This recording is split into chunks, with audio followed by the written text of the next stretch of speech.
프랑스는 약 7천만 명의 인구를 가진 나라예요. 서유럽에서는 가장 넓은 땅을 갖고 있고 우리나라의 약 5배 정도 되는 크기로 전체적으로 육각형의 모양을 하고 있어요. 3면은 바다, 3면은 육지와 맞닿아 있어서 어느 지역을 여행하더라도 굉장히 다채로운 자연경관을 볼 수 있는 것이 특징이에요.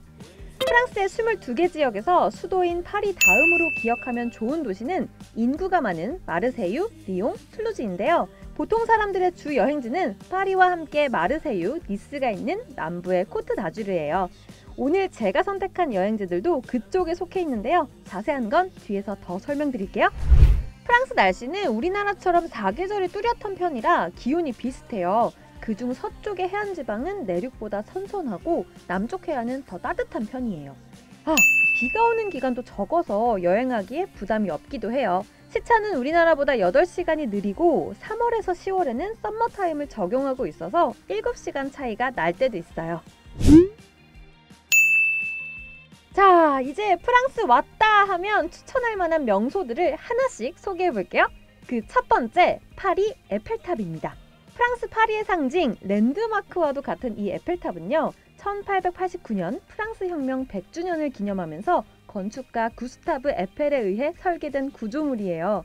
낮이면 예쁜 하늘을 배경으로, 밤이면 화려한 조명과 함께 에펠탑 사진을 찍는 것이 모든 여행객의 필수 코스죠. 에펠탑을 가장 멋지게 보고 싶으시다면 다리를 건너 샤이오궁에서 보시길 추천드릴게요. 높은 언덕에서 바라보는 에펠탑과 프랑스의 그 풍경은 정말 너무너무 아름답거든요. 제가 이 에펠탑을 가장 먼저 말씀드린 이유는 주변에 같이 볼 수 있는 명소들이 정말 많기 때문이에요. 나폴레옹 1세의 군대가 승리한 것을 기념하는 에투알 개선문을 비롯해서 오르세 박물관, 루브르 박물관, 퐁피두 센터까지 세계적인 미술 명소들을 섭렵할 수 있고, 프랑스 고딕 건축물의 걸작으로 꼽히는 노트르담 성당도 있고요. 샹젤리제 거리를 거닐면서 파리에서 가장 큰 광장이자 중심부에 위치한 콩크루드 광장까지 쭉 내려오는 것도 너무 좋아요. 그리고 나서 센강에서 유람선을 타며 찬찬히 주변을 한번 더 둘러보시는 것도 강추할게요. 베르사유 궁전도 절대 놓치면 안 된다는 거 아시죠? 지베르니는 파리에서 1시간 정도 기차를 타면 갈 수 있는 곳이에요. 이곳은 한마디로 그림 속 공간의 재현이라고 할 수 있을 것 같아요. 인상주의 회화의 거장 클로드 모네의 생가가 있고 그의 대표작 수련이 탄생한 곳이거든요. 모네는요, 신의 눈을 가진 화가라는 설명이 붙을 만큼 색채 묘사에 굉장히 뛰어났는데요. 지베르니에 도착하면 아시겠지만 특유의 아기자기하고 동화 같은 분위기와 자연을 보면 확 와닿으실 거예요. 모네의 집도 마찬가지로 정말 그림 같은 공간이에요. 집은 2층으로 지어져 있는데 인테리어에 관심이 많았던 탓인지 벽지나 가구들의 조합이 정말 예쁘고 방마다 아름다운 작품들도 가득해요. 또 모네는 꽃을 가꾸는 원예가로도 알려져 있어요. 그래서 집 밖으로 나오면 계절마다 다른 꽃이 펴서 아름다움이 가득한 꽃의 정원과 대표작 수련을 탄생시킨 물의 정원이 있어요. 여기에는 다리가 2개 있는데요. 이곳에서 사진을 찍으면 마치 실제 작품 속에 내가 들어가 있는 것 같은 느낌도 받을 수 있어서 너무 좋아요. 혹시 수련 원작을 보고 싶으시다면 파리에 있는 오랑주리 미술관에서 만나실 수 있으니까 참고해주세요. 파리에서 4시간 반 정도 떨어진 곳에는 아름다운 섬 몽생미셸이 있어요. 몽생미셸은 프랑스 노르망디 해안 북쪽에 위치한 섬인데요. 근방에 도착해서 무료로 운영되고 있는 셔틀버스를 타고 10분 정도만 이동하면 쉽게 도착할 수 있어요. 유네스코 세계문화유산으로 등록되어 있을 정도로 주변 자연환경은 두말할 것 없이 장관이에요. 섬을 이루고 있는 성벽을 따라 걷다 보면 시간 가는 게 아깝게 느껴질 정도예요. 섬 내부에는요, 거대한 수도원이 하나 있어요. 서양의 경이로움이라고 불리는 이 수도원은 100년 전쟁 중에는 프랑스군의 요새로 쓰이기도 하고 프랑스 혁명 때엔 감옥으로도 쓰일 만큼 오랜 역사를 지닌 것이에요. 안에 들어가서 예배당도 볼 수 있는데 건축물의 웅장한 아름다움에 압도되는 기분이 들 정도예요. 수도원이 1300년이라는 오랜 역사를 갖고 있는 만큼 프랑스 고딕과 로마네스크 건축물의 멋을 한껏 느끼실 수 있을 거예요.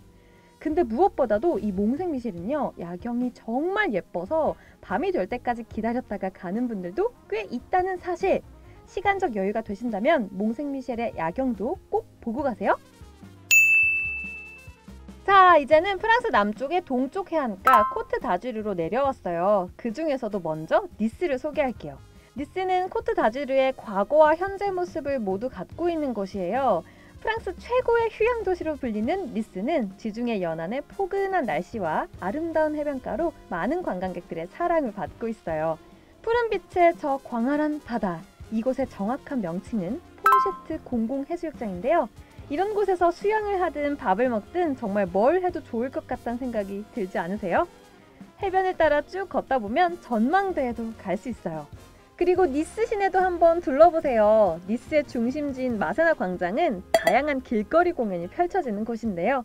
주변의 분홍색 건물들도 참 예쁘고 관람차도 있어서 뭔가 내가 예술 영화 속에 들어와 있는 것 같은 느낌도 들게 해요. 니스에서 버스를 타고 30분 정도 이동하면 나오는 에즈. 에즈에는 해발 고도 427m에 위치한 에즈 빌리지라는 곳이 있어요. 일명 독수리 둥지마을이라고 불리는데요. 외형을 보면 그 이유를 짐작할 수 있어요. 가파른 언덕 위 높은 벽이 가로막고 있고 내부에는 뭐가 있는지 궁금증을 더하죠. 성벽 안에는 좁은 골목 사이로 갤러리와 카페, 레스토랑들이 다닥다닥 모여 있어요. 이런 에즈빌리지가 더 매력적인 이유, 바로 중세시대에 만들어진 모습을 간직하고 있는 곳이기 때문이에요. 앞서 나왔던 명소들과는 확실히 다른 분위기를 주죠. 30분 정도면 다 볼 수 있을 정도로 작은 귀여운 마을이에요. 그리고 에즈빌리지의 가장 높은 곳에는 열대정원이 숨겨져 있어요.